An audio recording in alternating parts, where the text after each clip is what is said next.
Thor is Marvel's fourth movie in the MCU, and it's directed by Kenneth Branagh. It's written by Ashley Edward Miller, Zach Stentz, and Don Payne, with a story by J. Michael Straczynski and Mark Protasevich. Having a lot of names like that on a project in the writers area is usually an indication of a bad movie, having been reworked too many times by a studio. But in this instance, it's Marvel really taking their time to really get Thor right, being such, a mythical character and everything, and how they've largely been, taking a grounded approach at this point, that this is going to be their largest endeavor yet.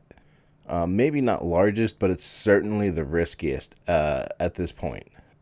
And it's really cool as well. They take a lot of classic Thor lore. This movie is largely inspired by the take by Walter Simonson. He treats Thor and the rest of the Asgardians very much as real characters.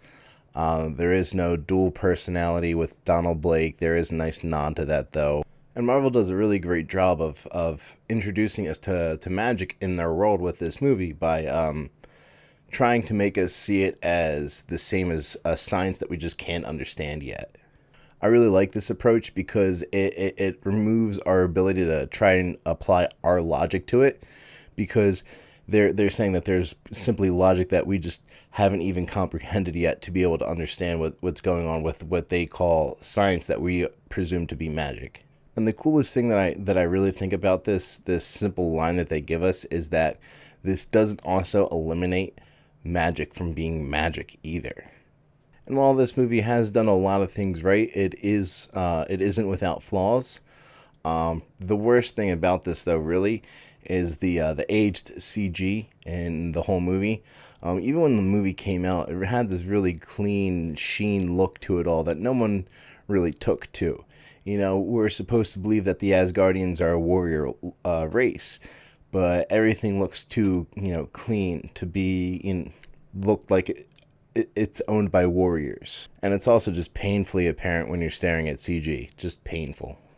And broken down, Thor is really the story of an arrogant prince who betrays his father's orders and wishes, and his action, or the repercussions to his actions, are so severe that his father, Odin, needs to banish him from Asgard. And in doing so, Odin hopes Thor can learn, compassion and humility for other races. Because this is ultimately what the story of Thor is, Kenneth Branagh was really the best director that they could have found for this story. With all the experience that he has with Shakespeare, he really made Thor and Asgard and Loki and Odin, he really made them all just come alive. Now this story setup works really well because it helps diversify the type of an origin movie that we get. Whereas in this movie, Thor's, he's already a hero. It's what he's bred to be. It's really more about him learning how to be more human than hero. It's also a great way to bring his character to Midgard, or Earth, which is where he ultimately needs to be in order for him to end up with the Avengers. This is where we really begin to see Marvel is not, one-hit wonder when it comes to casting. Chris Hemsworth as Thor and Tom Hiddleston as Loki are absolute dynamite. Along with Anthony Hopkins as Odin, I really can't imagine anyone else in these roles. And Marvel, screen tested everybody under the sun to play Thor. Even Loki, Tom Hiddleston, originally or auditioned for Thor, but they brought him back for Loki because they just have that eye, and long before Chris Hemsworth was cast, one of the big rumors going around was that Marvel was entertaining the idea of Josh Hartnett.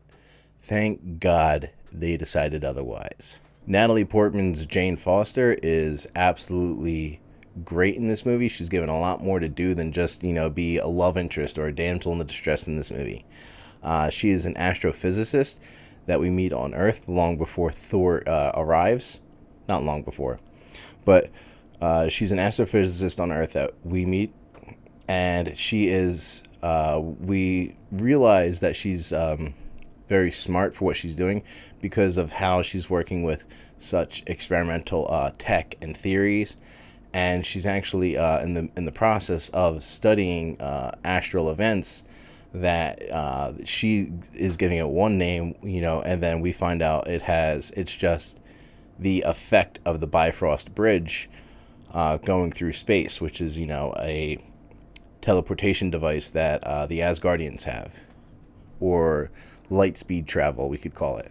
The action in this movie is pretty good, and we get to see Thor utilize a lot of his classic techniques from the comic in live action for the first time. So getting all that was pretty sweet. Again, we have some pretty outdated CGI, so sometimes that can become painfully apparent in some of the action scenes, but it doesn't really detract so much so that you could end up suspending disbelief. It's like, while sometimes some of the scenes do look like they're ripped straight out of a video game, when put into perspective of the whole genre, when they were trying to do scenes like this, back in the 70s and 80s, they came out so bad that the properties, went nowhere, and they were painfully dated effects for their time. So overall, while the CG is not the best, it's nothing to certainly give the movie a bad grade over. The movie does have a pretty big dry spell for action in the middle of the movie, but given that this movie is more of a character piece than an action piece, we really don't mind, because you end up spending a lot of time with characters and getting to know who they are and deciding if you like them or not. And then this really makes the action at the end all that more impactful to us because of the connections that we have to these characters, and the repercussions that these fight scenes are going to have on them. I still have a lot of fun watching Thor, and I love the Shakespearean tones that Kenneth Branagh had just brought to this movie. I honestly think that this is still my favorite Thor movie out of the whole Thor trilogy. It had the perfect blend of science and magic, character, drama, and action, and morality, and I don't know, it hit all of those classic Thor tones that you used to get in the comics, and it brought a sense of realism to it that I never expected to ever see in a movie in my lifetime. Thank you guys for tuning in and checking this out. Make sure to see what we have going on at 28framelater.com. We got a podcast going every week on iTunes, Google Play, Podbean, every other podcasting app you have out there. We got more videos always popping on YouTube, and we're always looking to see what more we can do. Again, thank you guys for tuning in.